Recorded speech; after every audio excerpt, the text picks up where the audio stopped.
María se le fue profetizado acerca de este momento.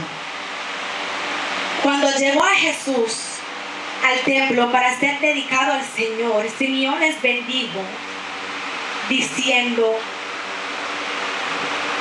he aquí, este está puesto para caída y levantamiento de muchos en Israel, y para señal que será contradicha. Y una espada traspasará tu misma alma, para que sean revelados los pensamientos de muchos corazones.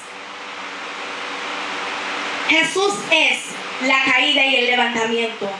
Dice la palabra de Dios que iba a ser una señal que iba a ser contradicha. ¿Cómo así? Porque algunos iban a ir al infierno, mas otros iban a ser salvados y iban a poseer un lugar en el reino de los cielos.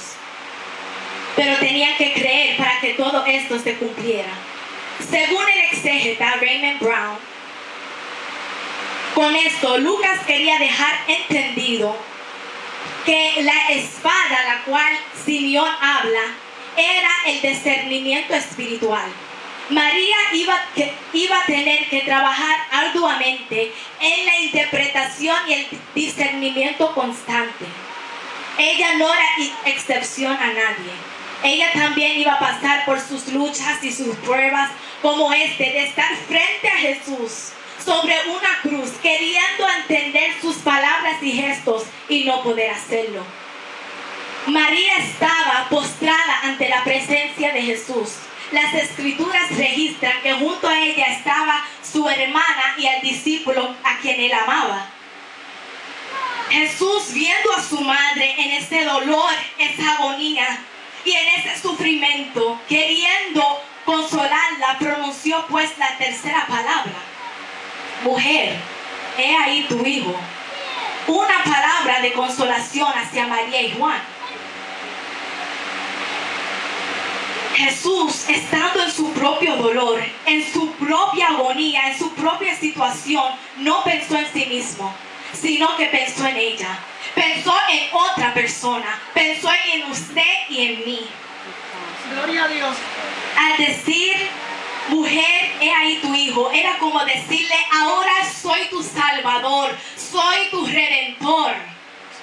Al partir de este momento ya no era Jesús el hijo sobre una cruz muriendo frente a su madre, sino que era Jesús el salvador del mundo, muriendo por ella, muriendo por todo aquel que lo acusó, muriendo por los soldados que en ignorancia lo clavaron a la cruz y muriendo por todo aquel que no lo reconoció por quien él es. Jesús luego se dirigió hacia el discípulo Juan, completando la segunda parte de la frase, diciendo: he ahí tu madre.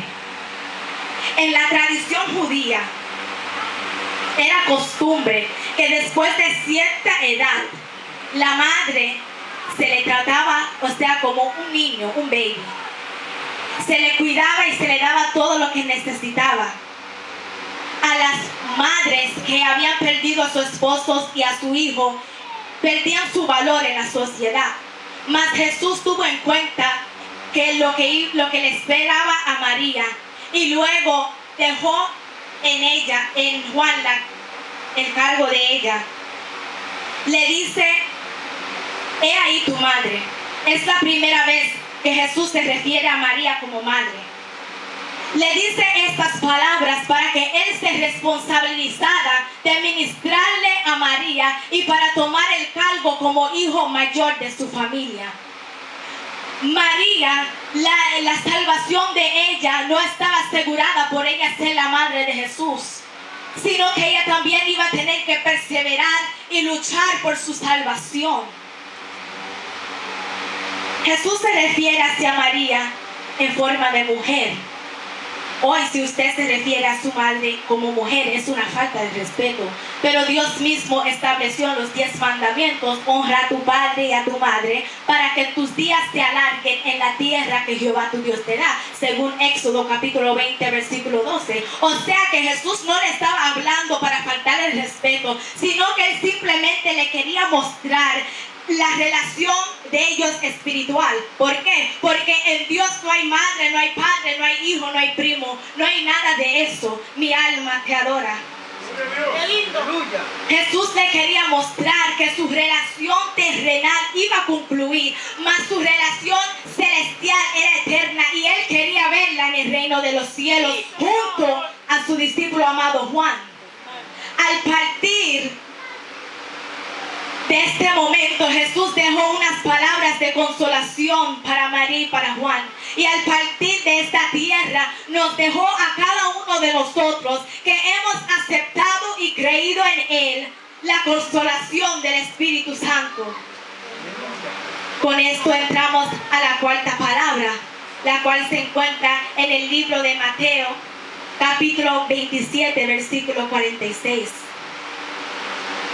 Cerca de la hora novena, Jesús clamó a gran voz diciendo: Elí, Elí, lama sabactani. Esto es: Dios mío, ¿por qué me has desamparado? Había tinieblas hasta la hora novena. O sea que desde el mediodía hasta las 3 de la tarde, donde el sol más arde, donde el sol más brilla, y donde está el sol más caliente, había tinieblas sobre la faz de la tierra. ¿Cómo así?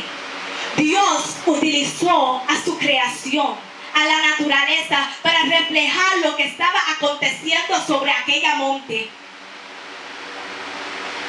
Jesús creó lo que se llama un eclipse de sol.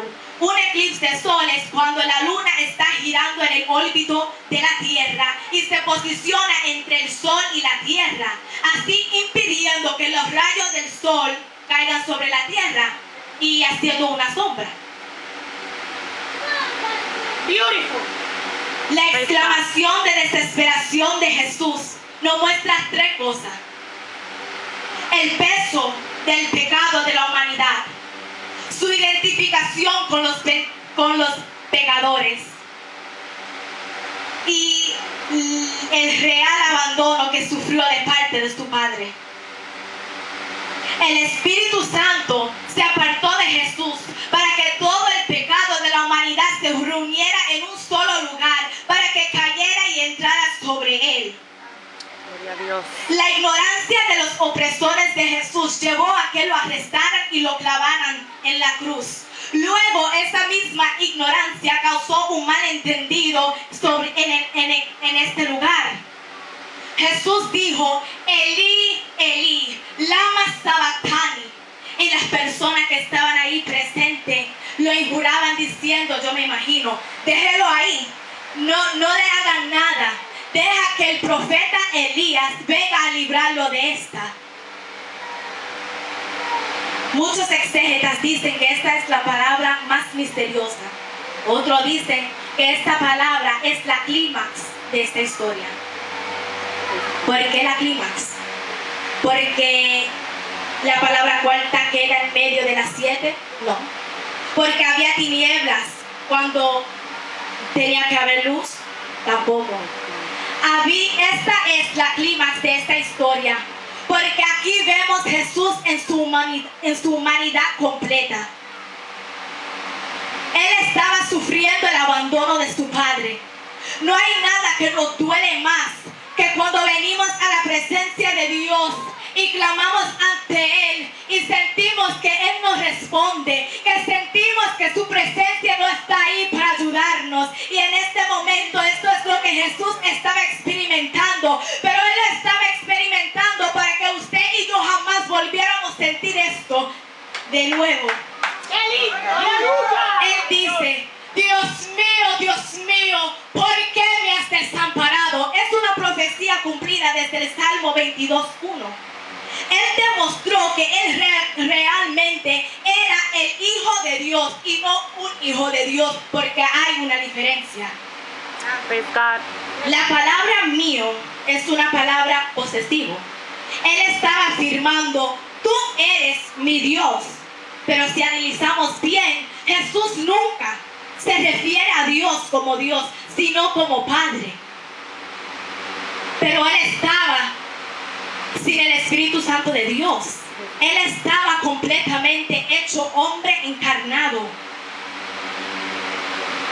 Él estaba hablando y sufriendo como un hombre. Según 1 de Corintios, capítulo 15, versículo 21 y 22. Dice la palabra de Dios, porque por cuanto la muerte entró por un hombre, también por un hombre la resurrección de los muertos. Porque así como en Adán todos mueren, también en Cristo todos serán vivificados. El pecado entró por un hombre. Adán vino con un propósito y una misión el cual él no pudo cumplir a causa de la desobediencia. Si vemos desde Génesis 3:15, vemos la lucha constante entre el bien y el mal. Pero Jesús vino con una divinidad mayor. Al fin Dios ganó a través de Jesús. Por un hombre entró el pecado, el cual vino siendo Adán, y por un hombre también tenía que salir. Le damos gracias a Dios porque ese hombre fue Jesús. Hermanos, que el Señor le bendiga. Nuestro hermano Glenn González